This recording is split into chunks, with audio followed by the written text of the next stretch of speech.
Kita diperlakukan seperti nothing, tidak punya kemampuan apa-apa. DKI yang kita harapkan, Anies Baswedan yang begitu jelas Islamnya, Arab lagi kan, nggak mungkin nggak lah. Ya. Kader saya di HMI 4 tahun 8 bulan jadi gubernur, mana peraturan pergub saja yang melarang miras? Mana perda Islam apalagi yang akhirnya tidak berani juga menegakkan hukum Islam? Ya, setelah berbusa-busa memaki Anies dengan mengatakan bahwa masyarakat Jakarta sudah diperlakukan seperti nothing, alias sudah nggak punya kemampuan apa-apa, Egy Sujana kok mendadak jadi dukung Anies? Ada apa ini? Apakah sama dengan PKS yang setelah didatangi dubes Amerika mirip kacungnya langsung buru-buru deklarasi dukung Anies? Ya, mirip angin ribut yang udah bikin roboh ratusan rumah. Egy Sujana secara heroik mempertanyakan komitmen Anies terhadap penegakan hukum Islam di Jakarta. Anies di mata Egy cuma jadi sosok yang doyan main pencitraan katanya, tapi kerjanya nggak becus katanya. Kalau ini sih saya setuju sama Egy Sujana.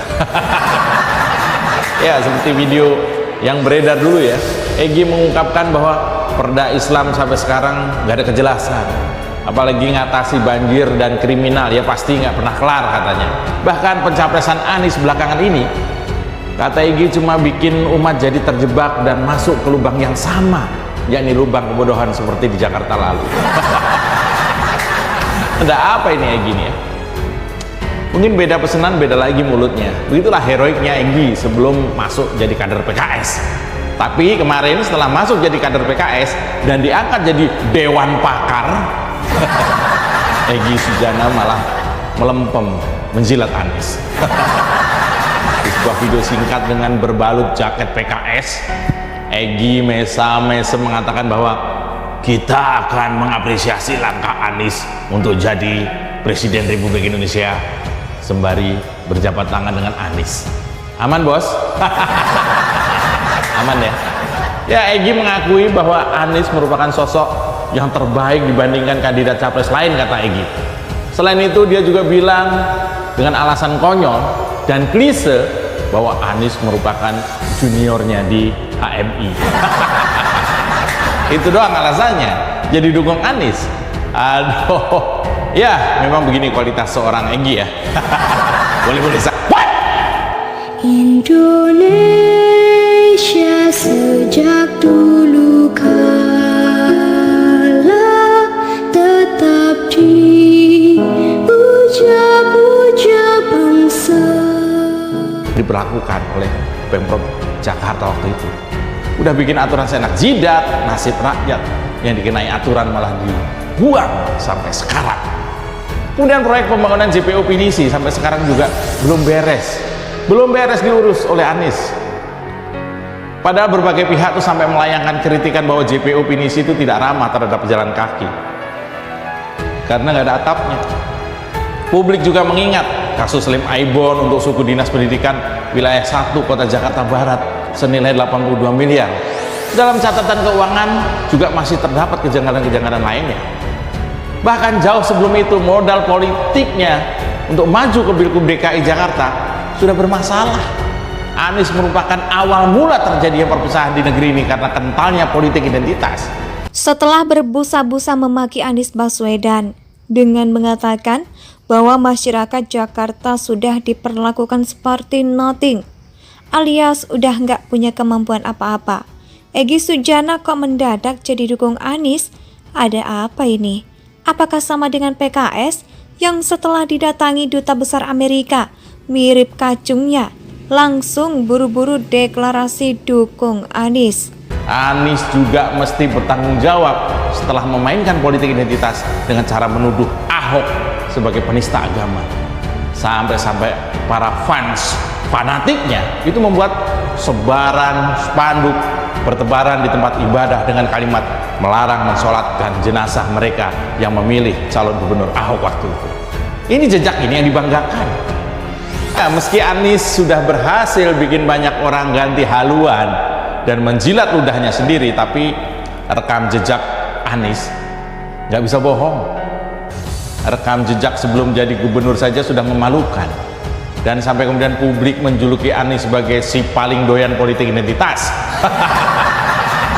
Lalu fakta rapot merah kepemimpinan Anies juga tidak bisa ditutupi. Selama 5 tahun menjabat sebagai gubernur, fakta-fakta rapot merah menunjukkan bahwa Anies mungkin bisa dilihat sebagai sosok gubernur Jakarta paling buruk dalam sejarah.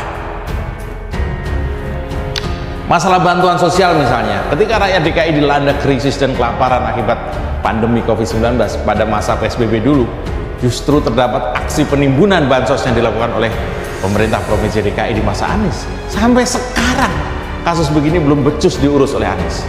Sampai Anies sudah keluar, belum juga kelar. Bejatnya, semua pihak malah dibuat bungkam soal beras dan nasib perut rakyat selama menjalani aturan PSBB. Yang kayaknya Anies ini belum bisa membedakan bagaimana gubernur dengan tukang tahu bulat yang sejatinya masih muter-muter ke berbagai komplek buat nyari cuan. Nah, sejalan dengan itu, baru-baru ini Duta Besar Amerika Serikat berkunjung kantor DPP Partai Keadilan Sejahtera atau PKS. Waduh, ada apa lagi ya? Nah, pada kunjungan itu, Dubes Amerika didampingi penasihat politik kedutaan Kyle Richardson dan juga Todd Campbell. Tahu saya, ada di berita. Nah, dalam kunjungannya, Dubes Amerika membahas komitmen menegakkan hak asasi manusia dan demokrasi di dunia, dan khususnya di Indonesia bersama Presiden PKS dan jajaran pengurus PKS.